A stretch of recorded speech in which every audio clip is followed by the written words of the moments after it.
Another one? I chuckled, shaking my head as I pulled the crisp white envelope from my mailbox. The Verdant Valley Homeowners Association logo stared back at me, a picture of serene, utterly artificial greenery. It was almost comical. Almost. I knew, without even opening it, that it was another love letter from Stanley Stickler, our resident HOA lawn-length enforcer. Honestly, the man must have a ruler permanently attached to his hand. This whole situation had become a running joke between me and my wife, Sarah. But I knew, deep down, this was just the beginning. I, Ben Miller, lover of slightly longer than regulation grass, was on a collision course with the HOA. See, I'm not a lawn anarchist or anything. I just appreciate a bit of natural beauty. My lawn isn't neglected. It's curated. I let it grow a little longer than the HOA's mandated 2.5 inches. Yes, they specify 1/2 inches. I like the way it looks, a little wilder, a little more alive. Plus, it's better for the environment. Longer grass means deeper roots, which means less watering and fewer chemicals. It's a win-win, except, of course, in Verdant Valley. Here, verdant apparently meant uniformly, unnaturally green and meticulously trimmed to within an inch of its life. My first run-in with the Grass Gestapo, as I'd affectionately nicknamed them, happened about 6 months ago. I'd just moved in, still unpacking boxes, and hadn't quite gotten around to mowing the lawn. It wasn't a jungle, mind you, just a little shaggy. That's when Stanley Stickler appeared. He was a man seemingly built for his role. He was tall and thin, with a perpetually pinched expression, and, I kid you not, he carried a ruler and a clipboard. He looked like a caricature of an HOA enforcer, a walking, talking embodiment of petty bureaucracy. "Mr. Miller?" he'd asked, his voice as stiff and starched as his perfectly ironed polo shirt. "That's me," I'd replied, trying to sound friendly. "Stanley Stickler," he'd announced, extending a hand that felt suspiciously like a freshly sharpened pencil. "HOA compliance officer." "Pleasure," I'd said, already knowing this wasn't going to be pleasant. He gestured towards my lawn with his ruler. "Your grass, Mr. Miller. It's non-compliant." "Non-compliant?" I'd repeated, feigning confusion. "How so?" "It exceeds the maximum allowable height," he'd stated, his voice devoid of any emotion. 2.5 inches, Mr. Miller. Section 7, Paragraph B, Subclause 3 of the Verdant Valley HOA Covenants, Conditions, and Restrictions." He tapped his ruler on his clipboard for emphasis. "Yours is, at least, 2 3/4." I'd stared at him, speechless for a moment. "You're measuring my grass? With a ruler?" "Compliance is paramount, Mr. Miller," he'd said, his expression unchanging. "We must maintain the aesthetic integrity of Verdant Valley." I'd tried to reason with him. I'd explained my preference for a slightly longer lawn, the environmental benefits, the fact that it was barely noticeable. He'd remained unmoved. He'd issued me a warning, a courtesy notice, and informed me that I had 7 days to remedy the situation or face a fine. And so began the great lawn war of Verdant Valley. I tried, I really did. I mowed the lawn. I even bought a special grass measuring tool. Yes, they exist. But my grass, it seemed, had a rebellious streak. It just kept growing.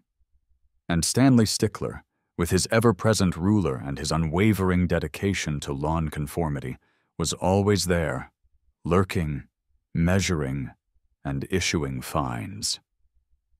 The letters became increasingly threatening. The fines escalated. The language became more and more absurd.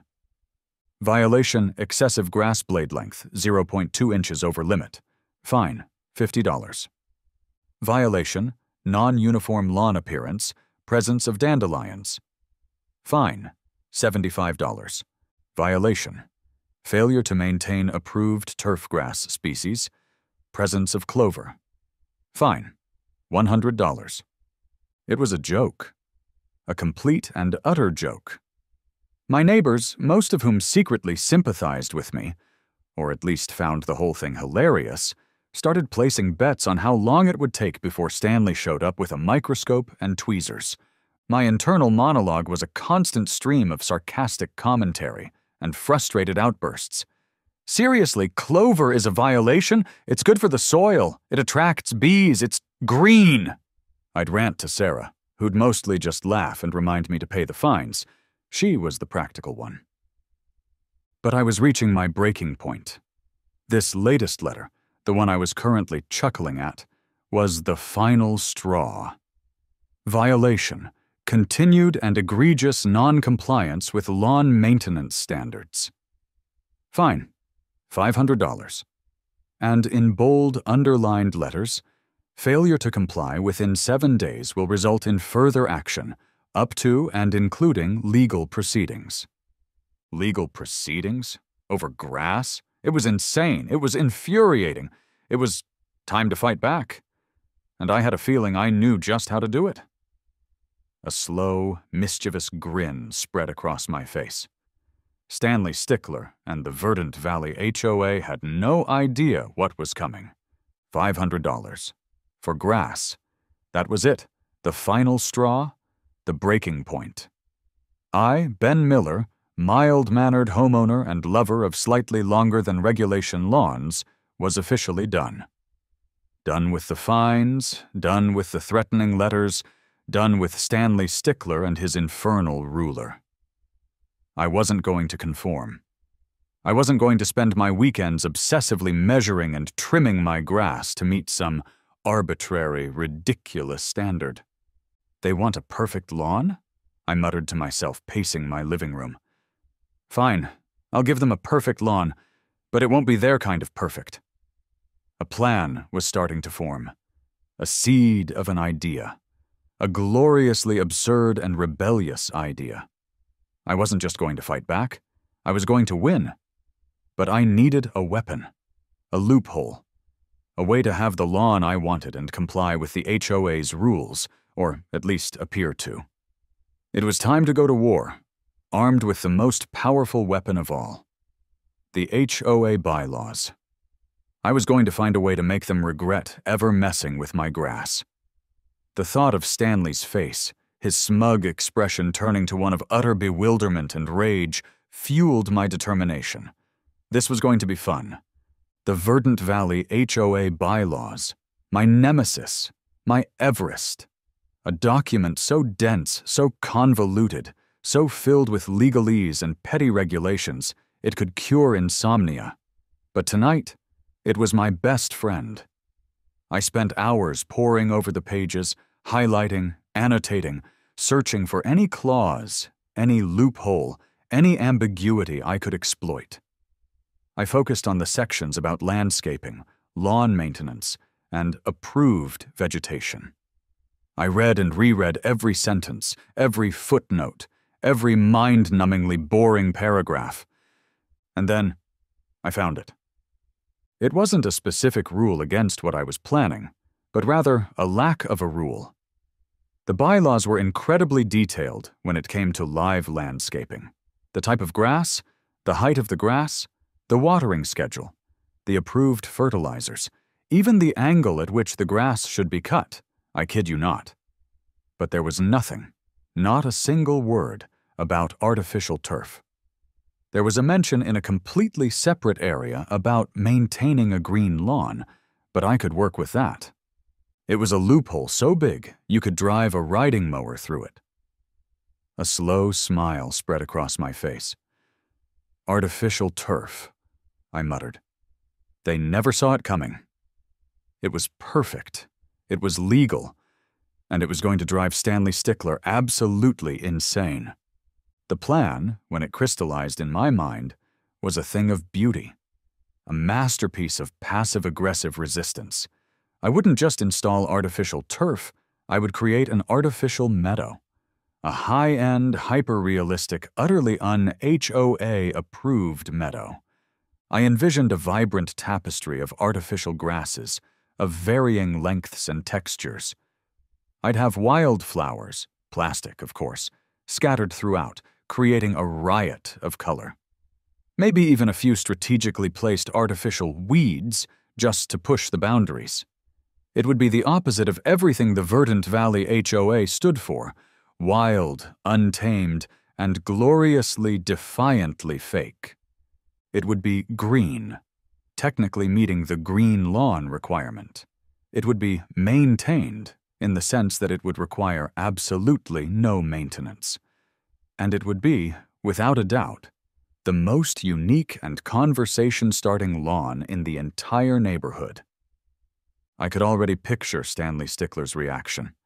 His face turning red, his ruler trembling, his perfectly coiffed hair, if he had any, standing on end.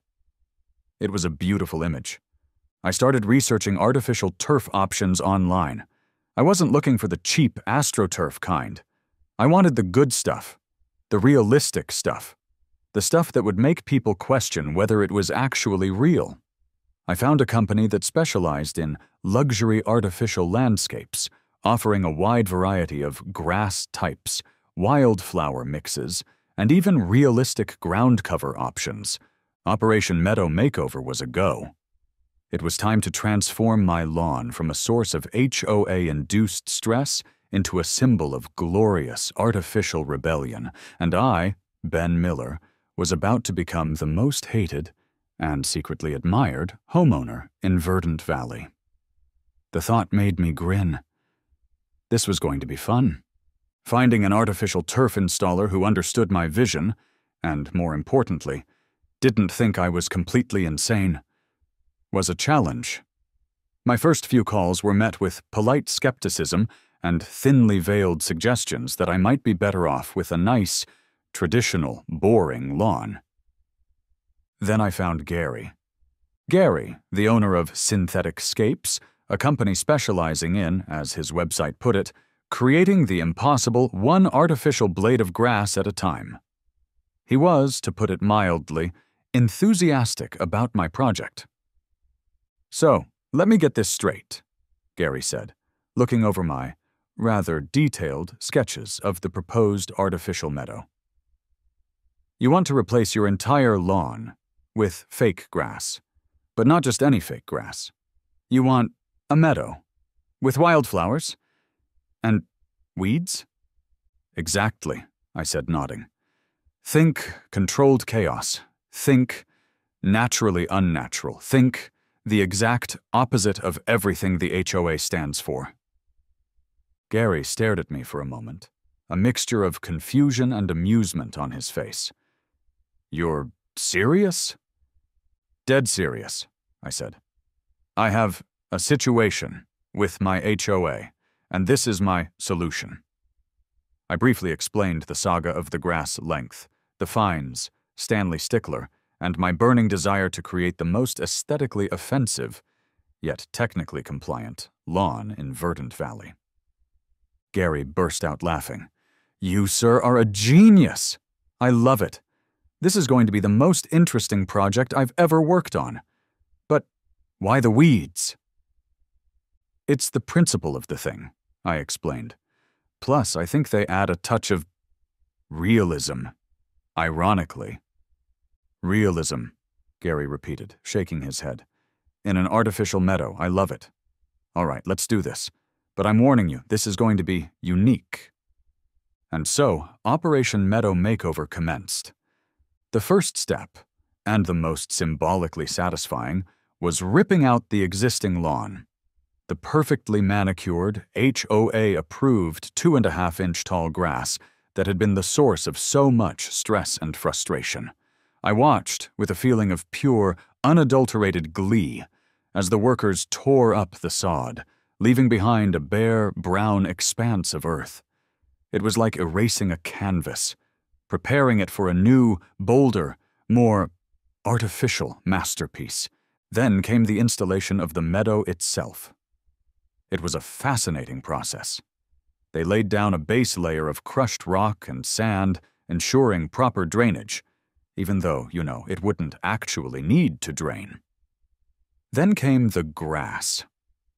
Rolls of high-end, hyper-realistic artificial turf in varying shades of green, brown, and even a touch of yellow to mimic that perfectly imperfect natural look.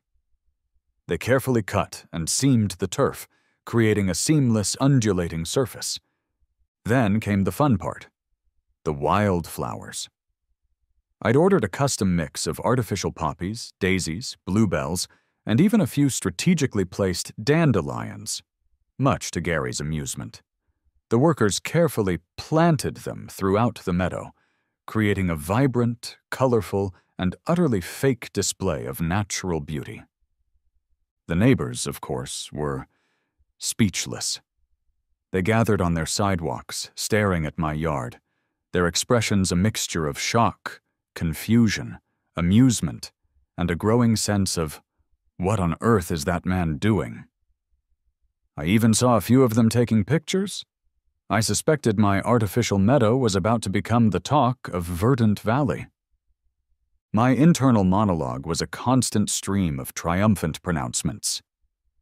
"Take that, Stanley Stickler," I muttered to myself as the workers unrolled another section of grass. "Enjoy your aesthetic harmony now."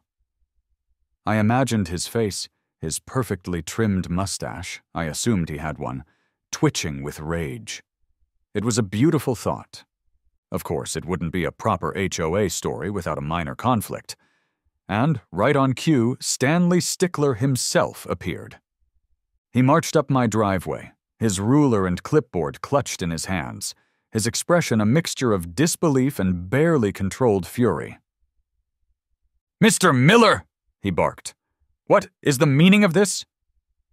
"Good afternoon, Stanley," I said calmly. "I'm having my lawn redone." "Redone?" he sputtered. You're replacing it with plastic." "Artificial turf, Stanley," I corrected. "High-quality, eco-friendly artificial turf, and, as you can see," I added, pulling out a copy of my approved building permit, which I'd obtained just in case, "I have all the necessary permits." Stanley stared at the permit, then at the rapidly transforming lawn, then back at me. He looked like he was about to have an aneurysm. But, it's not real," he stammered. "It's realistically artificial," I said with a shrug, "and perfectly compliant with the HOA bylaws, which, I might add, say absolutely nothing about artificial turf." Stanley opened his mouth to retort, but then seemed to deflate. He knew he was beaten. He muttered something about further investigation and community standards, but his heart clearly wasn't in it. He retreated, defeated, leaving me to supervise the completion of my masterpiece. As the final touches were added, a few strategically placed artificial rocks, a small, winding path made of recycled plastic wood chips, and even a family of ceramic squirrels, just to add a touch of wildlife. I felt a surge of pure, unadulterated satisfaction. My artificial meadow was complete. It was beautiful. It was absurd. It was perfect. And it was going to drive Stanley Stickler absolutely insane. The HOA was very suspicious, but they were all talk. The completion of my artificial meadow was, shall we say, a moment. It was a transformation, a metamorphosis, a glorious middle finger to the HOA's obsession with conformity. And of course, I made sure Stanley Stickler was there to witness it. I'd accidentally scheduled the final touches, the placement of the ceramic squirrels and the strategic scattering of artificial leaves for a Saturday morning, knowing that Stanley made his weekly rounds to inspect lawns and ensure compliance. I was admiring my handiwork, and by admiring, I mean basking in the glow of my impending victory, when Stanley's car pulled up to the curb. He emerged, his ruler and clipboard clutched in his hands, his expression already set in its usual lines of disapproval. And then he saw it. My artificial meadow. in all its glorious, plastic, utterly unnatural beauty. He froze. He blinked. He stared. He looked like he'd just seen a ghost, or worse, a blade of grass exceeding the 2.5-inch limit. "What?" he finally sputtered, his voice a mixture of outrage and disbelief. "Have you done?" I turned towards him, a picture of calm innocence. "Good morning, Stanley," I said, my voice smooth and even. "You're referring, I presume, to my new landscaping?" "Landscaping?" he shrieked, pointing a trembling finger at the expanse of artificial green. This is plastic! You've replaced your lawn with a fake meadow." "It's an artificial landscape enhancement, Stanley," I corrected, quoting the carefully chosen words from the turf company's brochure. "And, as you can see, it's perfectly compliant with the HOA bylaws. No rules against artificial turf, remember?"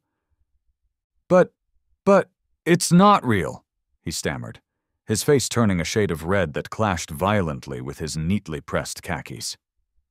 "It's realistically artificial," I countered with a shrug. "And it has numerous benefits. No watering required, no fertilizing, no mowing, no weeds, always perfectly green. It's the epitome of low-maintenance landscaping." It's an abomination," he declared, his voice rising in pitch. "It's unnatural. It's plastic." "And your point is?" I asked, raising an eyebrow. "It's also incredibly practical. Think of the water savings, Stanley. I'm practically a conservation hero." Stanley opened his mouth to retort, but no words came out. He just stood there, sputtering and fuming, his ruler clutched in his hand like a weapon he couldn't use. He looked utterly, completely, and gloriously defeated.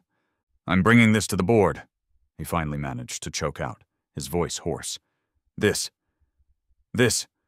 will not stand." He turned and stomped back to his car, leaving a trail of righteous indignation, and, I suspected, a few prematurely gray hairs in his wake. The emergency HOA meeting was, predictably, a showdown of epic proportions. Stanley, looking even more tightly wound than usual, if that was even possible, had clearly spent the past few days preparing his case. He'd even brought in a landscaping expert, a smarmy-looking guy in a polo shirt who looked suspiciously like he'd just stepped off a golf course. This artificial abomination," Stanley declared, gesturing towards a large projected image of my meadow, "is an affront to everything Verdant Valley stands for. It's unnatural. It's tacky." The expert then proceeded to drone on about the importance of natural landscapes, the negative impact of artificial turf on property values, and the ecological benefits of real grass. It was all nonsense, of course, designed to scare the board members into submission. Then it was my turn. "Mr. Stickler," I began, addressing the board with a calm, reasonable demeanor that was, of course, entirely fake, "seems to be under the impression that I've somehow violated the HOA bylaws. I assure you, I have not." I presented my case meticulously and methodically. I cited the bylaws, again, highlighting the lack of any rules prohibiting artificial turf. I presented the environmental benefits of my artificial meadow, the elimination of water waste, the reduction in pesticide use, the fact that it required absolutely no maintenance, a direct contradiction to Stanley's obsession with lawn mowing. And, unlike my previous, slightly too long real grass, I added with a pointed look at Stanley, this lawn is always in compliance. It's always the perfect height. It's always green. It's always perfect. I even brought in samples of the artificial turf, inviting the board members to touch it, feel it, and admire its realistic texture. "It's practically indistinguishable from real grass," I said with a straight face. "Except, of course, it's better." The board members were, to put it mildly, divided. Stanley's usual supporters were still nodding along, but the others, they were starting to waver. They looked at the evidence, they listened to my arguments, and they looked at Stanley, who was practically vibrating with rage. Then, a woman from the back of the room stood up. She was an environmental scientist, a neighbor I'd spoken to briefly during the installation.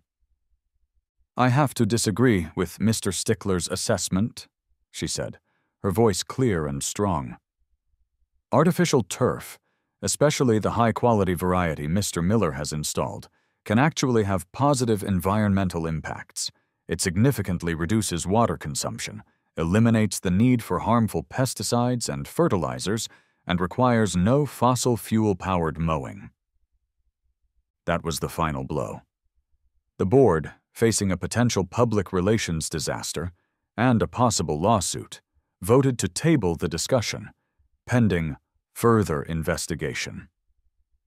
The meeting ended in chaos, with Stanley yelling about the downfall of civilization and me, Ben Miller, the artificial meadow advocate, walking out with a smug, but well-deserved, I thought, smile on my face.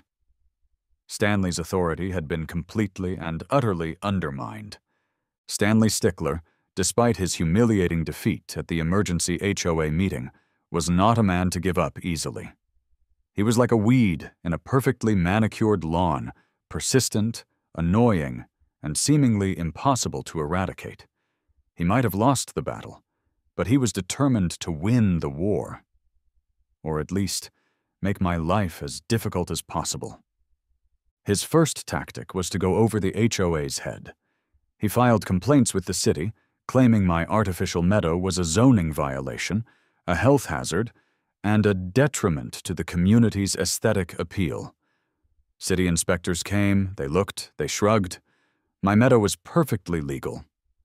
Then, he tried to rally the neighbors to his cause. He went door to door, armed with a petition and a sob story about how my plastic monstrosity was ruining property values and destroying the natural beauty of Verdant Valley. The petition failed miserably. Most people either politely declined to sign or slammed the door in his face. Some even thanked me for finally standing up to him. And then there were the incidents. Small, petty acts of vandalism clearly designed to harass and annoy. I found my mailbox mysteriously filled with real weeds. My artificial flowers were mysteriously pruned, that is, hacked to pieces. And one morning, I woke up to find a flock of real pink flamingos planted in my artificial meadow. Of course, I had security cameras everywhere. I caught Stanley on tape, sneaking around my yard in the dead of night, looking like a deranged garden gnome on a mission of destruction. The footage was priceless. And I, of course, responded in kind. Not with vandalism. Oh no, I was above that. I responded with enhancements. I added artificial wildlife to my meadow. A family of plastic deer grazing peacefully amidst the fake wildflowers. A collection of ceramic rabbits frolicking near the artificial stream. And my personal favorite, a life-sized fake bear, standing on its hind legs, roaring silently at Stanley's house. I installed motion-activated bird song speakers. Every time someone, usually Stanley, walked past my yard, the speakers would erupt in a cacophony of chirps, tweets, and warbles. It was delightful. I even created a natural stream, winding its way through the meadow. It was, of course, completely artificial. Recycled plastic rocks, a hidden pump, and some cleverly placed blue lighting created the illusion of flowing water. It was the pièce de résistance of my fake landscape. And, because why not, I hosted a Meadow Appreciation Day party.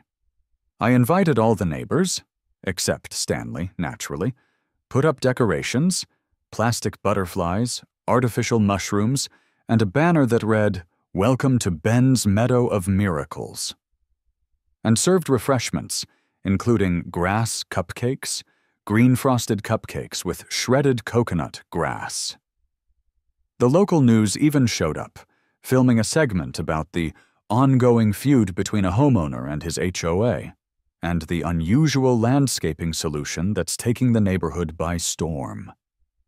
The whole thing was a glorious, ridiculous, escalating war of attrition. And with each new addition to my artificial meadow, with each failed attempt by Stanley to thwart me, I could feel his frustration growing, his power waning, his sanity questionable. It was a montage of absurdity. Stanley, in a full hazmat suit, apparently he was now claiming the artificial turf was toxic, attempting to take samples of my meadow, only to be chased off by the motion-activated bird song speakers. Stanley, trying to organize a protest against my meadow, only to have 2 people show up, one of whom was his wife, who looked deeply embarrassed. Stanley, caught on camera trying to reseed my artificial meadow with real grass seed, which, of course, did absolutely nothing. Me, adding a scenic overlook to my meadow, a small platform with a telescope pointed directly at Stanley's house. Me, installing a "Do Not Feed the Wildlife" sign next to the plastic deer. Me, hosting a lawn ornament contest, with the grand prize being a year's supply of artificial grass. It was a constant, hilarious back and forth, a battle of wits and wills played out on the artificial battleground of my front yard. And with each passing day, with each new escalation, I could feel victory approaching. Stanley Stickler, the self-proclaimed guardian of Verdant Valley's aesthetic integrity, was losing. And I, Ben Miller, the champion of artificial meadows, was winning.